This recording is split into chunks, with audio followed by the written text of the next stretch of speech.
BMW G29 Z4 M40i Handschalter, car review by Liam Bird for On Yorkshire magazine. There's something very pleasurable about changing gears. It's the involvement, the connection. It's knowing that you're operating a machine, the feeling that you're actually driving. It's also that certain something that's forever missing in an automatic, and flappy paddles just aren't the same. Changing gears is something you learn, something you have to practice. It's something you have to master. It's the timing, the rhythm, the balance, the rise and fall of the engine revs. And done right, changing gears is an art. Sadly though, it's becoming a dying art. As we're pushed, perhaps reluctantly, ever further towards electrification, hybrid drive systems, and the soulless single-speed transmissions that accompany them, the good old manual gearbox and its partner, the clutch pedal, are slowly becoming museum pieces. There are, however, thankfully, still the odd glimmers of hope.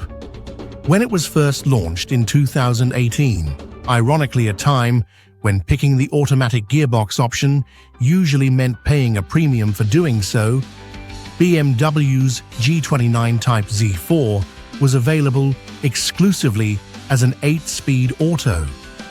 As well received as it was at the time, BMW's new and rather stylish 2-seater roadster quickly gained a reputation as being considered more suited to the Kurfürstendamm than it was the Nürburgring. As a result, keener, more enthusiastic drivers tended to shop for their soft tops elsewhere. Now, at last, you can buy a Z4 with a manual gearbox. The BMW Z4 M40i Handschalter, which translates as hand shifter, goes some way to silencing those earlier critics.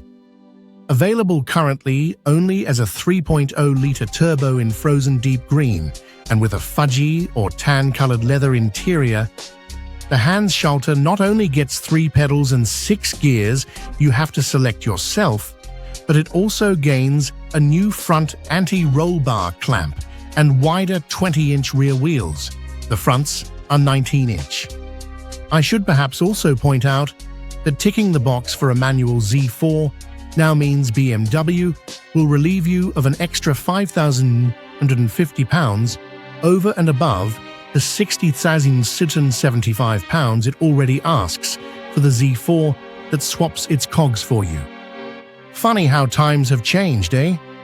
Fortunately, the pleasures of managing a BMW straight 6 yourself live on, and despite the manual gearbox's slightly notchy and, to some degree, imprecise shift, so typical of modern BMWs in fact, and a pedal box that's offset to the right, the extra involvement it provides is most welcome. You can choose to either take the revs right up to the red line or short shift and slot a ratio higher early, allowing the turbocharged 6's torque to effortlessly pull you along. The M40i engine is just lovely.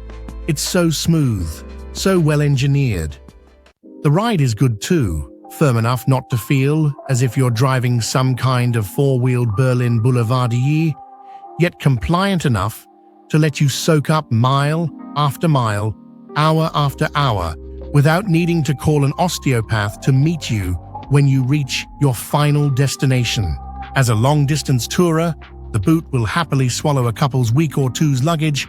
The Z4 makes a lot of sense. And the 32.5 miles per gallon on the combined cycle BMW claims seems easily achievable. There are niggles, of course. Those large rear tires do tend to rumble quite a lot.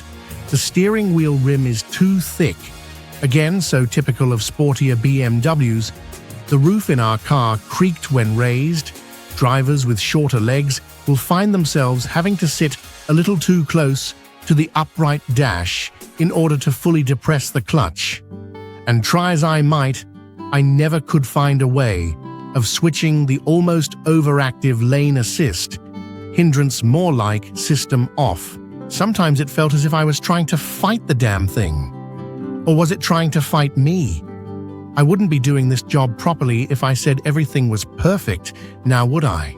Nevertheless, there is what is now probably known as an old-world charm to the Z4. The interior is full of buttons, and all the better for it. No aimless poking at recalcitrant touchscreens required.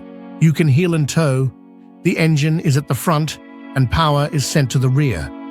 And best of all, you have to drive the Z4 Handschalter rather than merely guide it while its software sorts out everything else for you.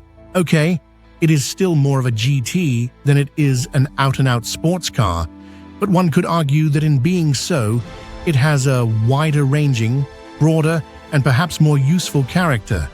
You could happily use it day in, day out. Quite how long cars like this will continue to be made is unknown. BMW has already confirmed that it will not be replacing the Z4 again. So think of the Handschalter not as a run-out model, but rather as a celebration, a modern classic, if you will. If you've always fancied a Z4, get one while you still can.